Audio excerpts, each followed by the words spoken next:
La justicia y la puerta de atrás.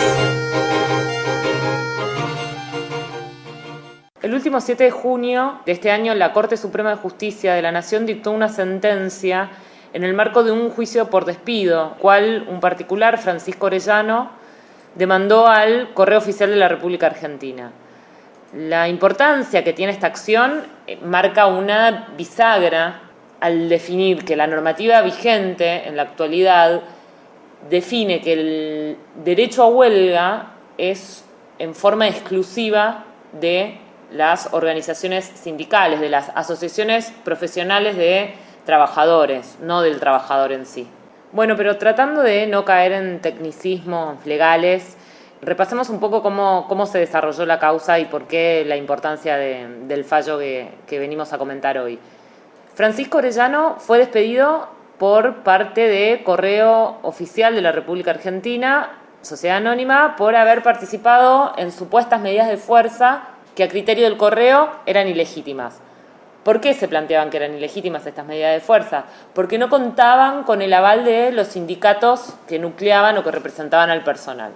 Orellano, ante el despido, lo que hace es reclama la nulidad de la medida del despido dispuesto por su empleador, por Correo Argentino, y solicita la inmediata reinstalación y el pago de los salarios caídos y las indemnizaciones que corresponden. La Cámara Nacional de Apelaciones del Trabajo, que es la que interviene en segunda instancia, admite la demanda de Orellano y considera, como la jurisprudencia hasta ahora se venía planteando, considera que las medidas en las que participó Orellano se encontraban dirigidas a la obtención de mejoras salariales y contaban con la presencia de un número importante de personal, por lo cual consideró que se estaba en presencia de un hecho colectivo, ¿sí?, de trabajadores, encuadrable, que podía ser encuadrable en el artículo 14 bis de la Constitución y en el convenio 87 de la OIT, que son las dos normas que receptan el derecho a huelga. Acá se empieza ya a analizar el kit de la cuestión, que va a ser luego el objeto del fallo de la Corte, es quién es el titular del derecho a huelga, quién tiene la titularidad de ese derecho. ¿Es el trabajador? ¿Son los sindicatos, los gremios? ¿O son el colectivo de trabajadores? En este caso, la Sala Primera de la Cámara, como decíamos recién, establece que el derecho a huelga, reconocido en el artículo 14 bis de la Constitución Nacional, concierne al gremio, pero al gremio entendido como grupo de trabajadores de la misma actividad o del mismo oficio, o unidos por una causa en común, ¿no?, que se nuclean por una causa en común. Y que exigir, en este caso, la afiliación a una asociación sindical con personería gremial para poder ejercer la representación de los trabajadores, en realidad está atentando contra la libertad de afiliarse o no afiliarse a una asociación de este tipo. Veamos entonces, la Cámara avala la pretensión del actor, de Orellano, y ordena la reincorporación del mismo. Ahora, ¿qué pasa a nivel de la Corte Suprema? La Corte revoca el fallo de la Sala Primera del Trabajo y da una serie de fundamentos. El primer fundamento lo vamos a separar en partes para que sea más fácil de analizar. El primer argumento que plantea la Corte es que el derecho a huelga se incorpora en la Constitución Nacional a través del artículo 14 bis con la reforma del año 57. En dicho dispositivo, en realidad, en ese artículo que se incorpora, se establece, se garantiza a los gremios la posibilidad de concertar convenios colectivos y recurrir a la conciliación, al arbitraje y el derecho a huelga. Lo que plantea la Corte es que no fue antojadizo que el derecho a huelga haya sido incorporado dentro de lo que son los derechos de las asociaciones gremiales, que están separados de los derechos de los trabajadores, de las personas físicas en forma individual. Esto también, para justificar esto, también hace hincapié hace un análisis bastante profundo de lo que fueron los debates de la Convención Constituyente en el año 1957, previo a la reforma, donde se analiza la incorporación del derecho a huelga como parte de los derechos o de las garantías que tienen las asociaciones gremiales. Otro de los fundamentos que establece la Corte para decir que el derecho a huelga es propio de las asociaciones sindicales lo sustenta en el marco de lo previsto en el artículo 87 de la OIT, en el convenio 87 de la OIT, que establece como objeto de las organizaciones de trabajadores fomentar y defender los intereses de los mismos. Entonces, a partir de ahí y a través de distintas declaraciones que se han dado en el seno de la OIT, se ha reconocido la atribución de disponer medidas de fuerza a estas organizaciones. Al mismo tiempo, la Corte establece que el ejercicio de medidas de acción directa, o sea, medidas de fuerza, los sindicatos en realidad no pueden ser discriminados por el grado de representatividad, pero de ningún modo reconoce a los grupos informales de trabajadores. Es decir, no plantea que las asociaciones sindicales no pueden ser discriminadas en base a tener más o menos afiliados, pero no por eso se está reconociendo el derecho a los grupos informales, a los grupos no constituidos formalmente como asociaciones sindicales. La Corte Suprema de la Nación está ratificando que el derecho a huelga es un derecho reconocido a todas las asociaciones profesionales de trabajadores, con el solo requisito que hayan cumplido con la inscripción en un registro especial. Esto abarca tanto entonces a las asociaciones sindicales con personería gremial como a las simples asociaciones con el solo hecho de estar inscriptas. Pero en realidad está dejando afuera al colectivo de trabajadores no organizados formalmente. La Corte en estos últimos años se ha caracterizado por ampliar derechos, más que nada en materia laboral. Ahora, desde su reducción a tan solo 3 miembros, pareciera que estamos yendo a contramano de esta tendencia. Este fallo es un ejemplo de ello. Tiene un impacto regresivo en la conquista de derechos. Estamos empoderando a la llamada burocracia sindical, en realidad en detrimento de los grupos que se encuentran al margen de esta estructura. La justicia y la puerta de atrás.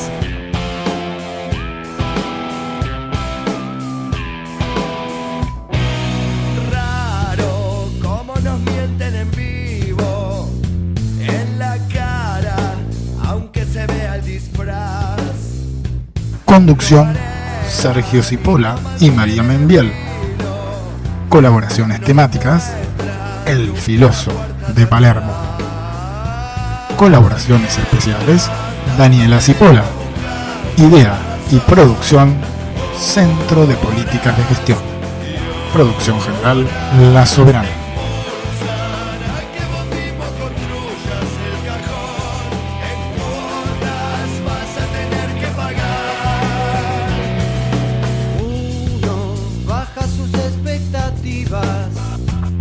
Y se vuelve fácil de manipular. La memoria, tan primordial como esquiva, es lo único que nos puede salvar.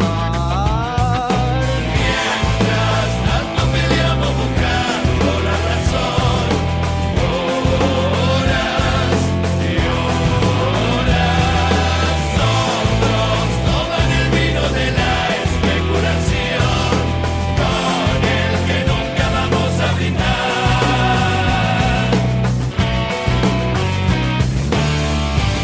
A los dueños no los nombran, lo que falta es lo que nunca va a llegar. La nariz contra la alfombra, ni nos matan ni nos dejan levantar.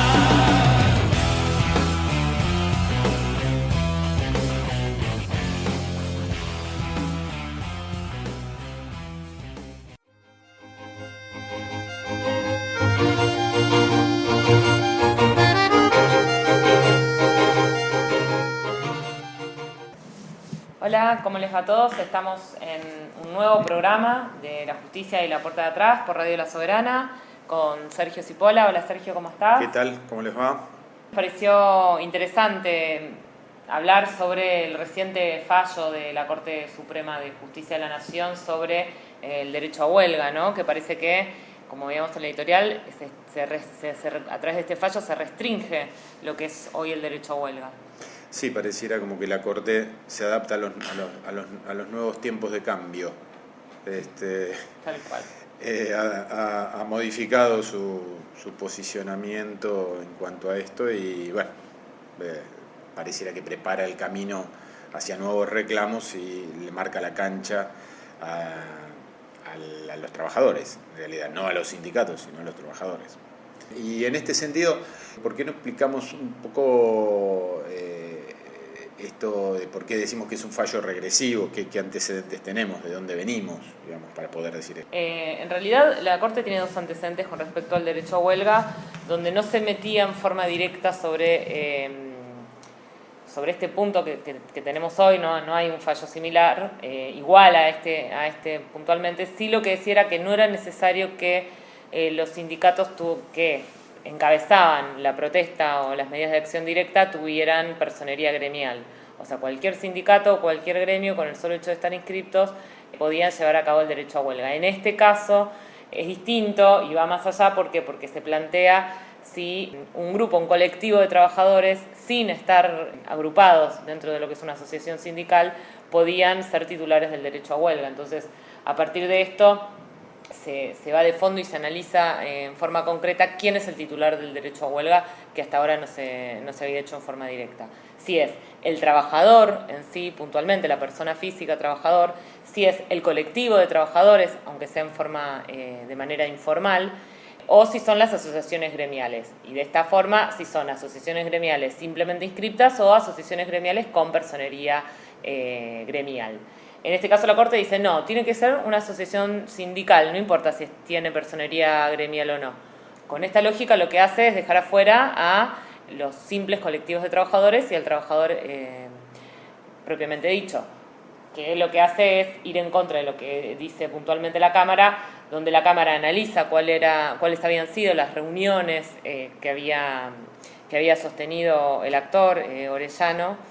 Hizo un análisis de esto y dice que eran reuniones de trabajadores, de un colectivo de trabajadores que estaban dirigidas a la obtención de mejoras en el salario.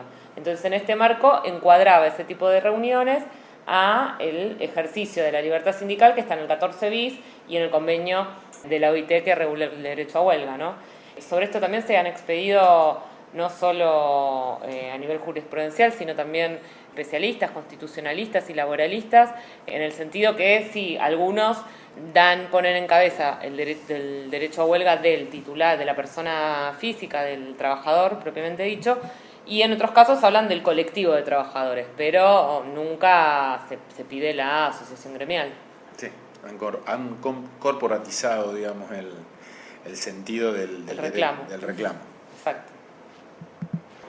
La Corte, previo a este fallo, llamó a una audiencia pública para tratar el tema, creo que fue el año pasado. ¿Quiénes participaron de esa audiencia pública y cuál fue la temática que se debatió? Bueno, en este caso se dio una audiencia pública con carácter informativo. Es una modalidad que la Corte ha usado ya varias veces cuando está en tela de juicio este tipo de derechos de alcance masivo, ¿no? La audiencia sí fue el año pasado, se convocó a miembros del sector del arco sindical, participó ATE, participó la CTA de los trabajadores, la CTA autónoma, y también participaron asociaciones de abogados, especialistas, laboralistas y constitucionalistas. La cuestión principal que se debatió acá, o lo que todos los invitados estuvieron de acuerdo, es que el derecho a huelga es un derecho de los trabajadores, ya sea en el sentido colectivo o en el sentido individual, pero lo defendieron como un derecho de los trabajadores. Más que nada, y desde el arco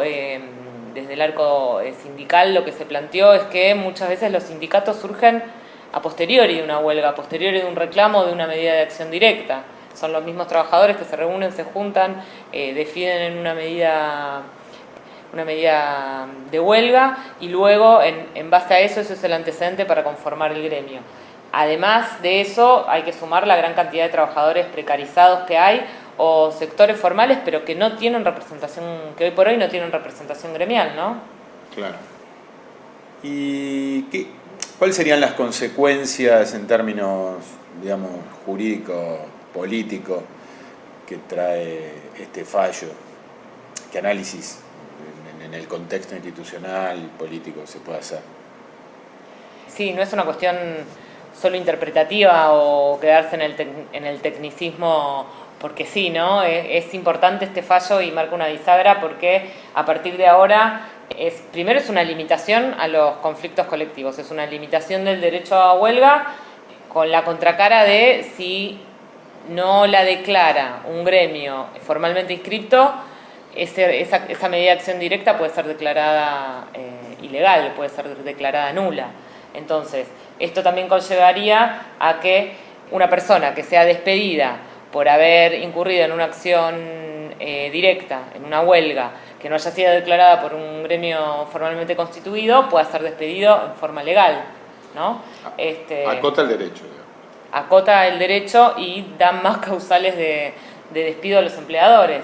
A esto sumémosle, como decíamos antes, que la mitad de los trabajadores actualmente son precarizados o no registrados y carecen de los derechos básicos, incluso del derecho de afiliación. Entonces, si necesitamos sí o sí un gremio para ir a huelga, los sectores que no tienen gremio que los represente no tienen derecho a huelga.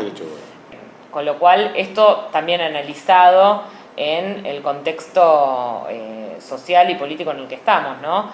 Alta conflictividad social, recesión, despidos, ajuste, cuando además se está poniendo en agenda la criminalización de este tipo de reclamos.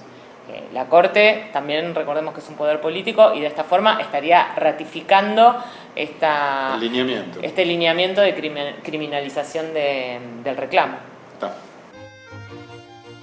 La justicia y la puerta de atrás. Un programa que pretende mostrarte lo que se ve y lo que no se ve de nuestro sistema legal. No nos conformamos con escuchar las respuestas de siempre por parte de los actores que dominan la escena. Por eso nos preguntamos, ¿de dónde venimos y hacia dónde vamos? Nuestra propuesta es darte los elementos para que elijas tu destino y no que otros lo hagan por vos.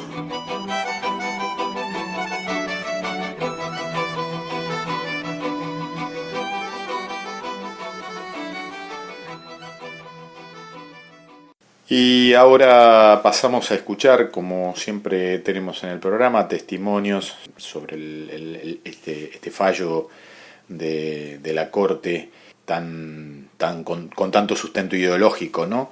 En primera instancia vamos a escuchar a León Piasac, que es de la Asociación de Abogados Laboralistas, quien nos expresa claramente a dónde apunta este fallo. Lo escuchamos. Es muy grave este fallo porque provocaría el despido de aquellos trabajadores que espontáneamente y democráticamente ejercen un derecho de huelga, que es un derecho humano. No se puede prohibir el derecho de huelga porque es un hecho social. Es lo mismo que mañana por un decreto se intente restringir otro derecho, como el de libertad de prensa, de expresión, etcétera, etcétera. Va a ser más difícil organizar una huelga si no hay un sindicato atrás. Esto es lo que trae una preocupación y va a ser causa de despido, porque si los trabajadores no pueden ejercer el derecho de huelga, si no declaran un sindicato, los empleadores deberían intimar a volver a trabajar y si no vuelven a trabajar podría provocar el despido. Y yo lo que espero que otros tribunales no acaten este fallo como un fallo determinante pero es un fallo dictado por el tribunal más importante de la Argentina y va a tener una influencia hasta que se modifique ese fallo, ¿no? Pero cuando no existían el registro de los sindicatos antes del año 45, la gente y los trabajadores, históricamente los sindicatos nacen después de los conflictos, entonces las huelgas de ese momento serían todas ilegales. Es muy grave también y no se entiende el apuro de Lorenzetti, sobre todo que es el jefe político de esta Corte Suprema, abreviada, limitada a 3 personas, no sé cuál es la urgencia que tenía. Yo creo que es un guiño a cierto sector del sindicalismo más burocrático y también es una herramienta que va a favorecer a las grandes empresas y este gobierno en un momento de mucho conflicto, ¿no?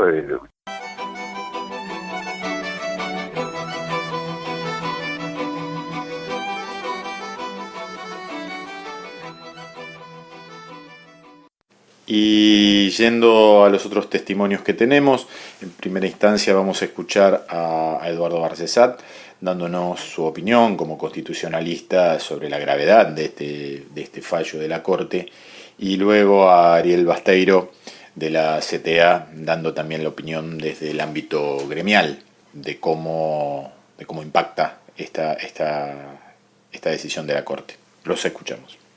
El derecho de huelga es para los trabajadores, no para los gremios. De modo que cualquier colectivo de trabajadores que disponga una medida de huelga en función de sus reclamos que están contemplados tanto en la Constitución como en los tratados, como en las resoluciones de la OIT, merece acogimiento.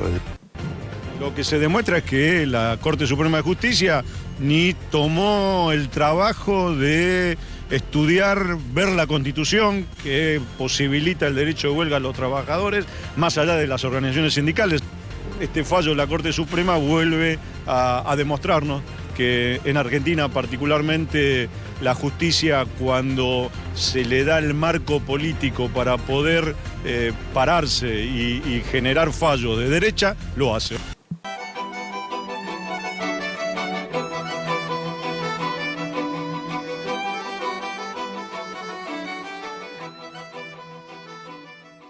Y presentando como siempre un tema musical que acompañe el tema que hemos abordado hoy, queremos hacerles escuchar una versión bastante particular de Ataque 77, Setentistas.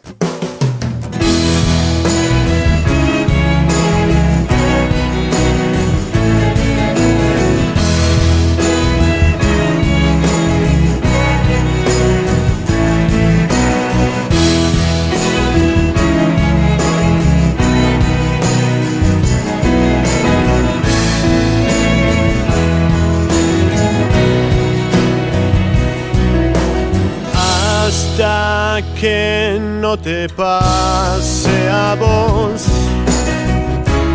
no vas a entender, siempre así, tan egoísta. Hasta que no te pase a vos, no vas a entender, clásico, individualista. Decido que no te quiero escuchar. Decido no formar parte en tu plan. ¿Cuántos ríos de sangre han de correr? Tanta muerte ya y tanto horror, tanta injusticia. ¿Cuánto tiempo para reconocer que la historia es otra vez y todo de vuelta? Deciles que no les sirve luchar. Decime que no me sirve luchar. Si estaba en el Córdoba hace tiempo atrás, estaba en el Rosario, soy en Tucumán. Espíritu setentista, vuelve hoy, gente que no puede decir, hey, hey, no te metas. En Neuquén resiste Sanón, lucha obrera, movilización. Los bastones acechan también vos y yo. Hey.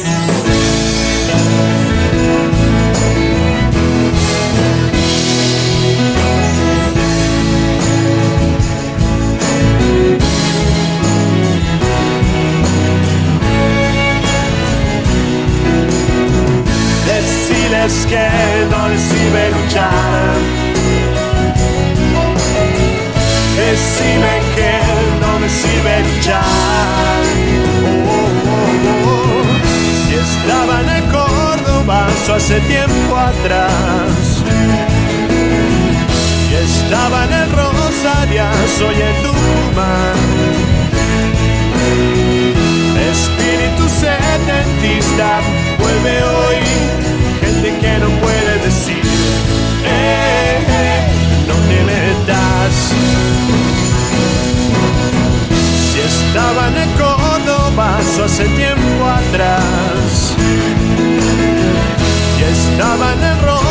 Colombia, soy el Tucumán. Espíritu setentista, vuelve hoy, gente que no puede decir, no te metas.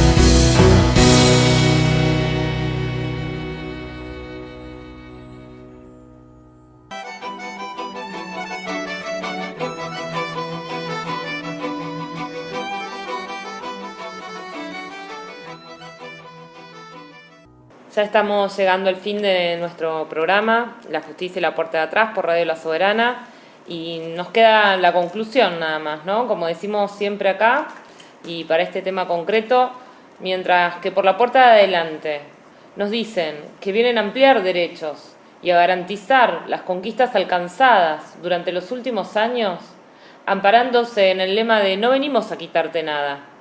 Por la puerta de atrás, los poderes políticos, incluyendo ahora a la Corte Suprema de Justicia de la Nación, se hacen funcionales al liberalismo, recortando derechos, incluso de los trabajadores, cercenando garantías que están constitucionalmente reconocidas. La justicia y la puerta de atrás.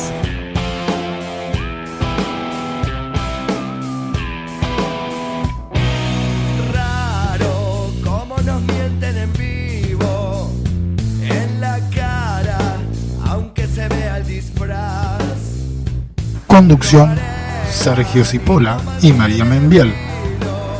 Colaboraciones temáticas, El Filoso de Palermo. Colaboraciones especiales, Daniela Cipolla. Idea y producción, Centro de Políticas de Gestión. Producción general, La Soberana.